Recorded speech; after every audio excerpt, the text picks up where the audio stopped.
Moving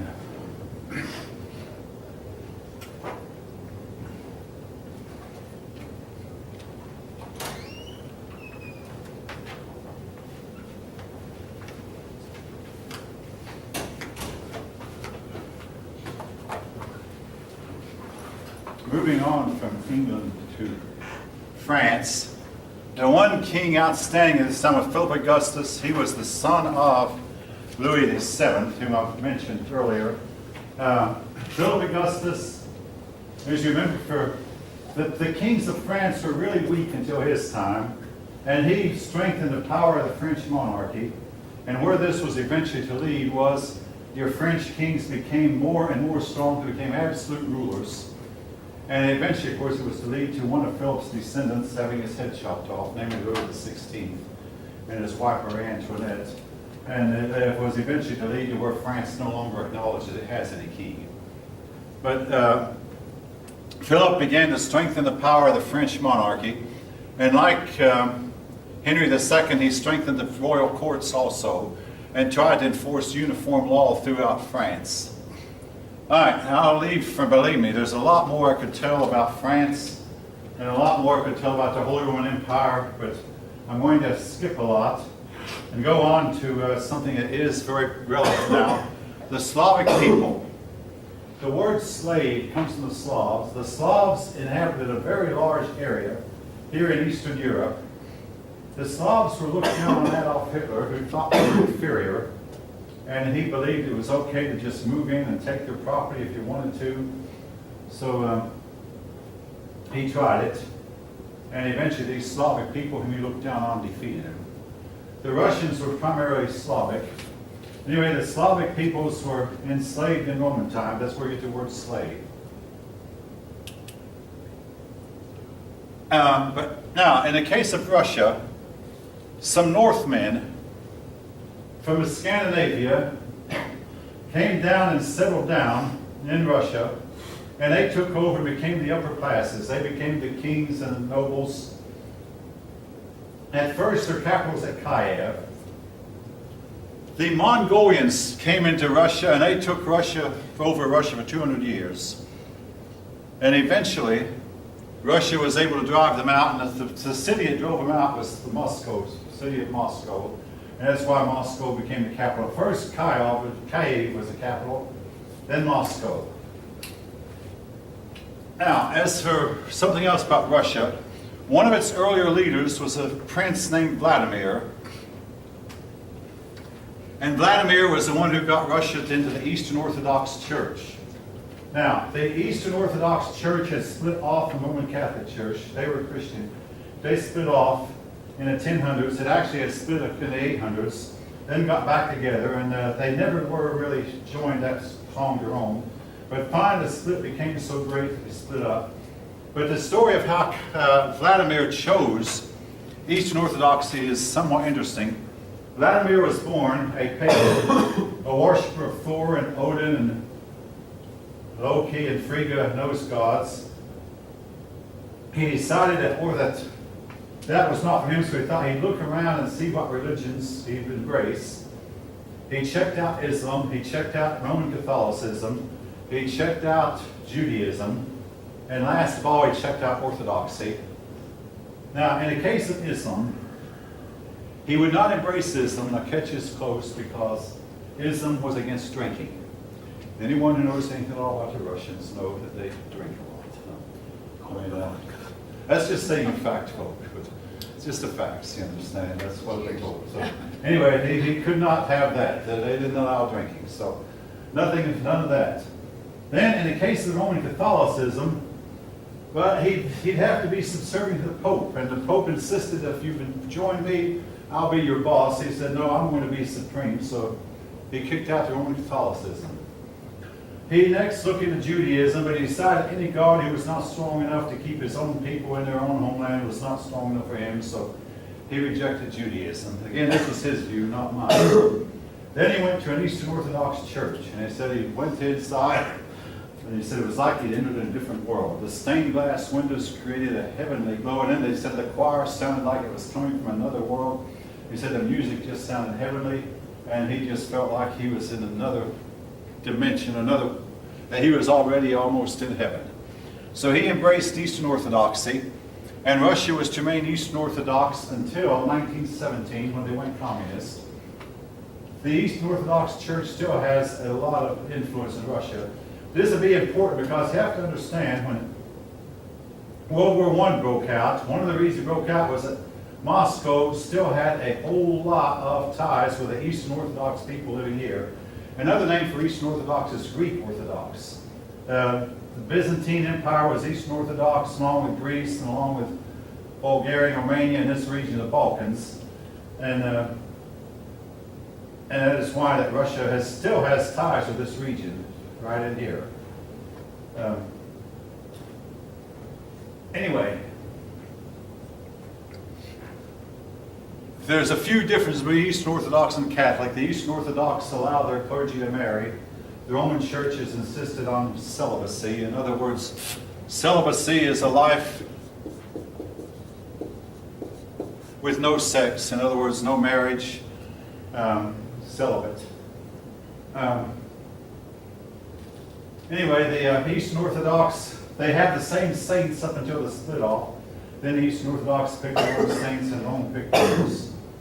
There have been attempts made in the last 1,000 years to join the Eastern Orthodox Church with the Roman Church, but they have differences. The big difference is the authority of the Pope. The Pope insists that he be the head. The Eastern Orthodox insist that there is no head, that he be just one of the men. Actually, I've been told, okay, that when the Eastern Orthodox meet, they put down 5 chairs. The 5 chairs were set for King Constantine. The one chair is for the Patriarch of Jerusalem, the other chair is for the Patriarch of Alexandria, the other chair is for the Patriarch of Antioch, and the other one the Patriarch of Constantinople, and the 5th one is for the Pope. The 5th chair has been empty for 1,000 years. But they tell the Pope, you're welcome to join us if you're going to be just, if you sit there as one of the boys. But if you insist on being the head, you stay home. The Pope insists that he be the head, so he stays home. Again, all right, I'll say on a personal note, one of my close friends at Lockheed converted to Orthodoxy late in his life. But I told him that the problem I had with Orthodoxy is everywhere the Orthodox have been. And the catch is either that Islam has taken over or the communists have taken over. He said that bothered him too. Late in his life he admitted, I mean, he joined the Orthodox, but he said, if I'd have known what I know now, I would never have joined. He got into it, got in, and they got so deep in it, and they would never make him a priest. Even though he was an active Protestant minister, they would never make him a priest. And I think that he died in the Orthodox Church and was buried in Orthodoxy. I think he regretted it later, but leaving that. All right. Now, we come to the next part of the story, what's called the High Middle Ages.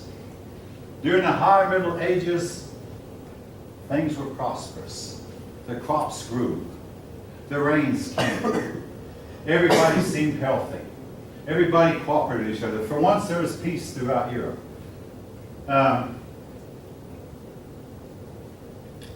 Now, folk, what I think brought on the High Middle Ages, the climate was as hot as a firecracker.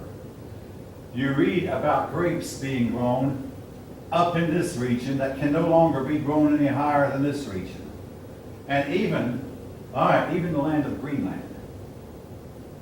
Greenland, they farmed, when the Vikings moved, they farmed in Greenland the same way they had farmed in Scandinavia. Greenland was truly a green land.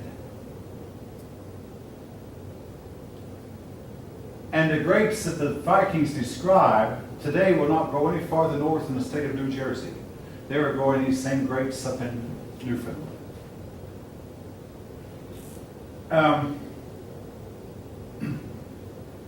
In other words, the ice sheet seems to have pulled back, and Iceland was no longer an Iceland. Everything was warm, everything was hot, and life was never better. Folk, this you can prove. The hotter it is, the better plant life is, which means the better human life is, the better animal life is. The hotter it is. Now, what happened? an ice age hit again. It always has happened. And it killed off 1/3 of Europe's population. But during the High Middle Ages, so Europeans were working together, cooperating with each other. There was relative peace. It was a time of prosperity. Europeans were vigorous, well-fed, had resistance to all kinds of diseases. That's the High Middle Ages. Then, during the High Middle Ages, the Crusades occurred, which I am going to speak about a little bit more. But it was a warm time. The most powerful pope who ever ruled was Innocent III. Innocent III would tell kings what to do. He told King Philip Augustus, you must take back your wife. You're not allowed to divorce her. He said, you don't have grounds to divorce her, so take her back. And Philip did. Now, I'm not saying this was right. He should not have had this kind of power. But at least it showed that the church and state were separate, and when the smoke cleared, they still were. Innocent III also told Thomas Becket to kind of cool it. He was the one who told Becket, you're taking on too much, but Becket did not listen to him. Innocent III, it was said he was a little man and looked on inside of Italy as being weak. Around Rome, he did not get much respect. But around the rest of Europe, he used the interdict to get his way. In other words, he said with the interdict, if I put your land under interdict, everybody who dies is going to hell. There'll be no marriage. Every marriage is not valid. There can be no marriage performed. There can be no extreme unctions. There can be no forgiveness of sin. There can be no baptism. He used the interdict to get his way. Now, he also set up an institution called Holy Orders, but I'm going to skip that part. I'm going to say it was the Inquisition. The Inquisition was guilty of killing thousands of people who disagreed with the Catholic Church.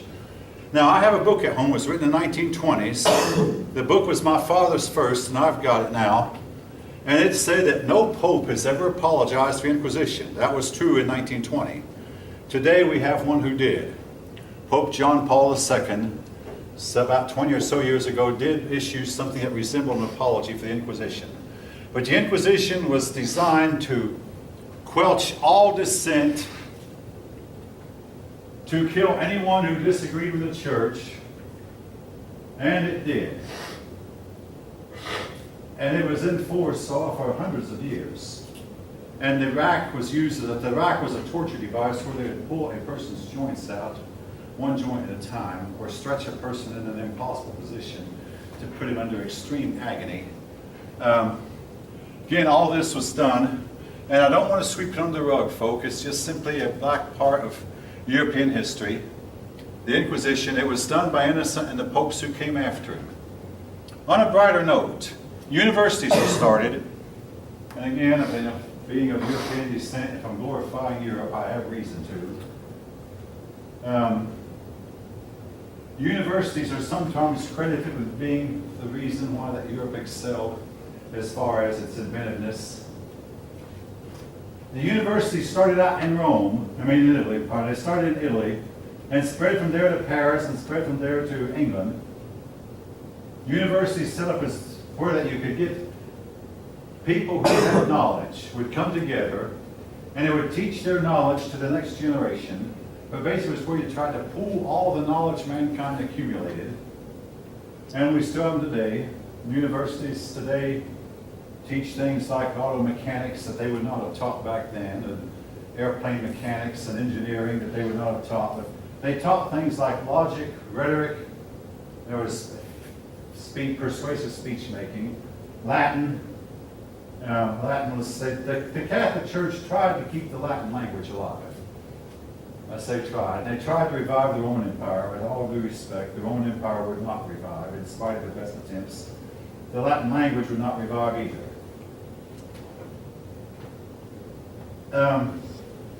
Anyway, the universities where they get persons together under the tutelage of a doctor.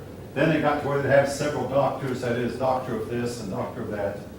and students would dress in gowns. The university students would wear gowns, and as recently as during when my father was a young man, college professors come to college dressed in gowns, dressed in their robes. This was, of course, today. I've got to say this, folks. How many of you have man teachers here who come to school dressed in blue jeans and tennis shoes? I can't bring myself to do that, but I see a lot of it. I mean, a lot of them, well, nobody's really.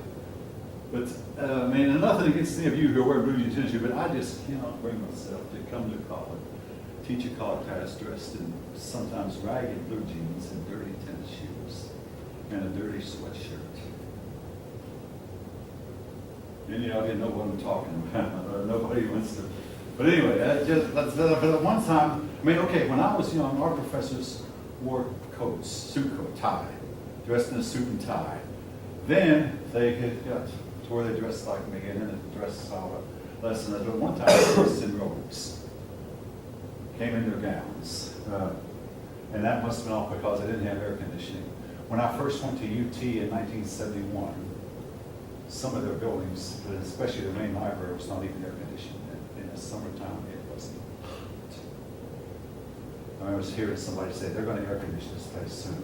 They did before I left. They had it air conditioned, but it was hot. Anyway, the universities are accredited. Now, I want to say about the universities, sometimes they've hindered learning.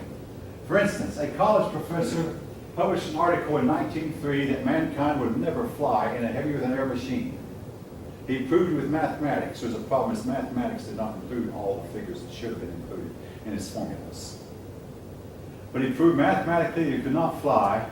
Before the year was out, 2 young men from Ohio flew a heavier-than-air machine. And this man became terribly embarrassed. His article was not widely read because editors were hesitant to publish it, owing to the fact that the young boys claimed by boy, they were young men. Anyone under 30 looks like a boy to me. I don't know anybody even that years old as I am. But anyway, 2 young men flew, and this professor was saying it can't be done. But a lot of your inventions were made with people who said it couldn't be done. But college professors have been known to be wrong. And also, throughout the 1970s, a lot of your liberal professors in our country was glorifying on how great the Soviet Union was. Then the Soviet Union collapsed. And one female professor was terribly embarrassed because she was talking about how wonderful it is. I mean, we should all move in there and move into that communistic paradise. Yeah, that wasn't working. And I want to remind you, the Berlin Wall was not put there to keep Westerners out of that communistic heaven. The Berlin Wall was put there to keep the Easterners from leaving that communistic hell.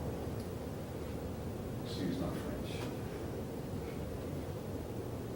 And Castro, when he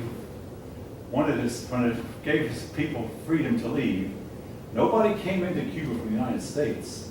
Rather, the people took the tops off their houses, built boats and float toward the United States. This is called the flotilla. It happened when President Clinton first took office. All right, leaving that for the moment. Now, during the High Middle Ages, there came the Crusades, which I've mentioned.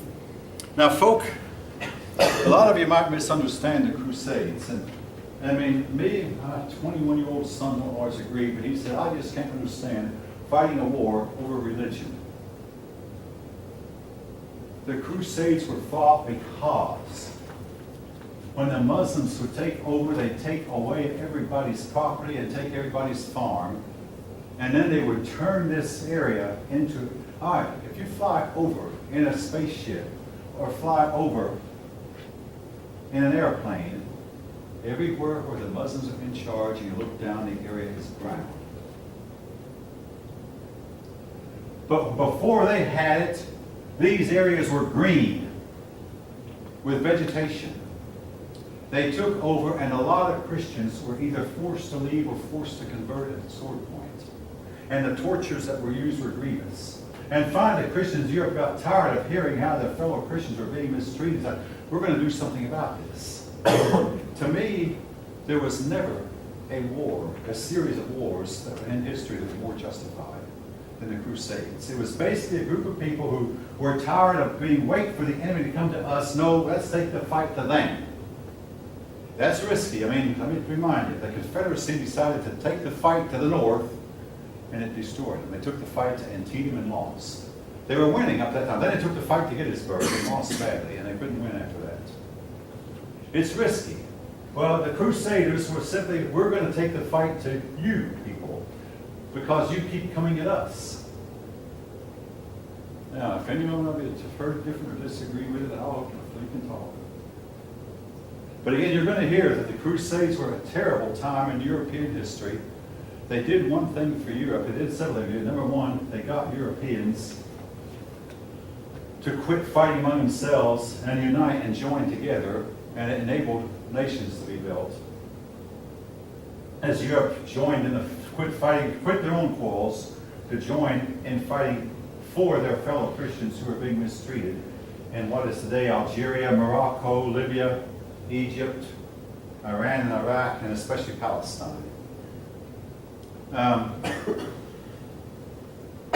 right, anyway, the Crusades began in 1095. They were destined to last for 200 years. And one of the things that stopped them was the Black Death. But the only crusade that was a military victory was the first one. The first crusade caught the Muslim world by surprise and caught them off guard, and the Muslims were not ready for them. The first crusade, the Christians conquered the Holy Land, set up the kingdom of Jerusalem, and the king of Spain still carries the title of King of Jerusalem to this day, even though they ceased long ago to be actual kings of Jerusalem. The king of Jerusalem lasted 100 years, but eventually the Muslim world got a leader named Saladin, and sometimes a man comes along whom nobody will dispute, a man who is liked by all sides. Saladin was liked by all Islamic people. That's what I'm going to say. One of the reasons the first crusade was such a success, it caught the Muslim world divided. Caught the Muslim world divided, but then Saladin united at least the part of the Muslim world around Israel, Jerusalem. He drove the Crusaders out of the Holy Land, and the Crusaders never able to get back in. Now Saladin, from time to time these people make news, Saladin made news in modern times when Saddam Hussein claimed that he was descended from Nebuchadnezzar and Saladin, and he liked both men, Nebuchadnezzar because he had defeated the Jews and carried them captive to Babylon. He liked Saladin because Saladin kicked the Crusaders out. And was Saddam Hussein descended from Saladin? Likely was. Probably everybody in Iraq is descended from Saladin. Just like I mentioned earlier. Was he descended from Nebuchadnezzar who lived 2,600 years ago? Most likely everybody in Iraq is probably descended from Nebuchadnezzar in one line or another. Genghis Khan's DNA is now held by more than 500 million people at least. This has been proven. Now, of course, some of the Genghis Khan's DNA might have come from his ancestors. He got his DNA from his ancestors, but nevertheless, his DNA is held by millions of people. So yeah, he probably was descended from Saladin, probably was descended from Nebuchadnezzar, like everybody in this part of the world is, but he was an admirer of both of them. Saddam Hussein started to rebuild the city of Babylon, but never got far doing that. Anyway, Saladin kicked the Crusaders out. Each crusade got to be less and less of a success as the Muslim world prepared for it. Then, in 1290, the last crusade ended, and it looked like a big defeat for the Europe. But we don't stop there. What happened? Time marched on like it always does. Go past 1290, and a technological explosion hit Europe and missed the Islamic world. And European nations began conquering these nations. France conquered Algeria. Italy conquered Libya. Britain and France together conquered much of the Middle East. Almost every Muslim country was conquered at one time or another because their technology lagged so far and so far behind and so far behind. And the Muslim people wondered from that day to this, how come all the technology hit them and missed us? I'll tell you why. You do not allow dissent. You don't allow freedom. You suppress. You've got to allow people who can come along and say, we can do what other people believe can't be done. You've got to give them the freedom to try. Now, if you don't, forget it. But anyway, the Crusades, in the short run, military victory for Islam. In the long run, Islam lost badly. Now, Islam has revived since, and the fight still goes on with no sign of ending. All right, leaving the Crusades for a little bit. The Crusades in part ended in 1307. Now, in 1307, when Genghis Khan left Mongolia, unknown to him perhaps, maybe known to him, rats were following him. The rats would eat the supplies. I mean, his men were carrying on the donkeys. And the donkeys' backs or whatever, they had pack animals, and they eat the supplies from the pack animals. And the rats followed him wherever he went. Eventually, these rats found a way on a ship. The rats found a way to Genoa. And from the rats were carrying a flea that caused the Black Death. The Black Death hit Europe in 1307. The Black Death wiped out a third of Europe's population. Now, I'm not going to write that date down, but carried off 1/3. Now, it turns out, folk, not only did the Black Death hit Europe, plagues hit China also. Now, you all maybe know what I think the Black Death was caused by. There's several things that happened at once. It wasn't just one cause. One of the causes, I believe, was that the climate cooled. It's difficult to prove, but how do they prove the climate cooled? Well, you have journals and diaries. You have evidence that certain crops, all right, a farmer, and I'm a little bit of a farmer, I have a little garden, postage stamp size garden, you might say, but you have to plant at a certain time. Well, what if I had planted, all right, I harvested a couple watermelons a couple days ago, I mean big ones. Now, I planted them in April. What if I had planted them in June? Frost would have got them. But here the farmers were planting on the same day they always had. But number one, frost would get them. Or number two, if the frost in the spring didn't get them, the frost in the fall would get them. Now, you might be aware, or somebody put it on notice, just a little bit south of us is a blueberry country. In March of last year, most people got a big winter storm hit. It hit in Ohio. I was in Ohio at that time. It hit here, and it hit all the way down to as far south as Alma, Georgia, and it destroyed much of Georgia's blueberry and peach crop.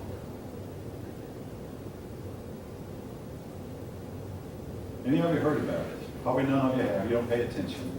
I don't blame you. I didn't much either. But now, but this year, 2018. Now that was 2017. 2018, Georgia's farmers have rebounded. What I'm saying is the farmers in the 1300s would start planting the same day, and if the frost of the spring didn't get them, a frost in the fall would get their crops. They eventually learned we can't grow the same crops we used to grow. We got to find different crops to grow because these crops have a long growing, so the growing season was shortened. All right, now something else. When the Black Death hit, two types of people did not seem hurt by it: old maids and Jews. And old maids were hated, and so were Jews because they were using witchcraft. But I don't think they're using witchcraft. What do old maids tend to have around their dwelling places? Anybody know? They still do, a lot of them. What do old maids tend to have, keep around their dwelling places? And it's known they did in the Middle Ages also. There you go.